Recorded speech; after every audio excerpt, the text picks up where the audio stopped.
ہر بندہ مصیبت سے ڈرتا ہے، بلا سے ڈرتا ہے، بیماری سے ڈرتا ہے۔ حدیث میں سنا دیتا ہوں اس گزارش کے ساتھ کہ دعا کو اپنا معمول بنایا کریں۔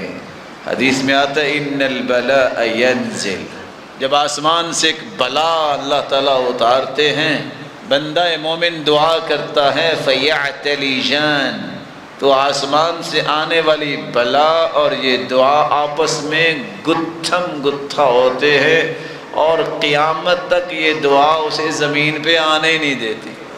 دعائیں کیا کرو، خصوصاً آج جمعہ کا دن ہے، عصر سے مغرب تک دعائیں کرو۔ جو دعا کرو گے اللہ کے رسول کا فرمان ہے وہ اللہ قبول فرمائے۔ الدعاء بین الاذان والاقامت لا ترد، اذان ہو جائے، نماز کھڑی جب تک نہیں ہوتی ہے، 10 سے 12 منٹ کا یہ وقت جو ہے کتنا مبارک ہے، اللہ اس دعا کو رد نہیں کرتا۔ بارش آ جائے تو بارش کے نیچے کھڑے ہو کے دعا کیا کرو۔ اللہ کے رسول صلی اللہ علیہ وسلم نے فرمایا ہے کہ جب رات کو آنکھ کھل جائے تو یہ کہہ دو سبحان اللہ والحمد للہ ولا الہ الا اللہ واللہ اکبر ولا حول ولا قوت الا باللہ۔ اتنے کلمات کہہ کے جو دعا کرو گے اللہ اسے رد نہیں کرے۔ اس میں اعظم کے ساتھ دعا کرو، وَإِلَٰهُكُمْ إِلَٰهٌ وَاحِدٌ لَا إِلَٰهَ إِلَّا هُوَ الرَّحْمَٰنُ الرَّحِيمُ۔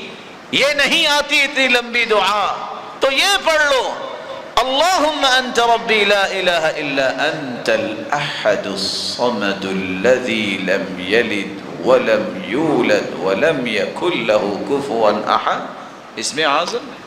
یہ نہیں یاد ہوتی تو آیت الکرسی پڑھ کے دعا کر لو، درود پڑھ لو، کیونکہ درود کے بغیر دعا آسمان تک بھی نہیں پہنچتی، چاہے جائے کہ قبول ہو جائے، دعا چڑھتی نہیں۔ ویڈیو اچھی لگی ہو تو ہمارے چینل کو سبسکرائب کریں اور اس ویڈیو کو زیادہ سے زیادہ شیئر کریں، لائک کریں، کمنٹ کریں۔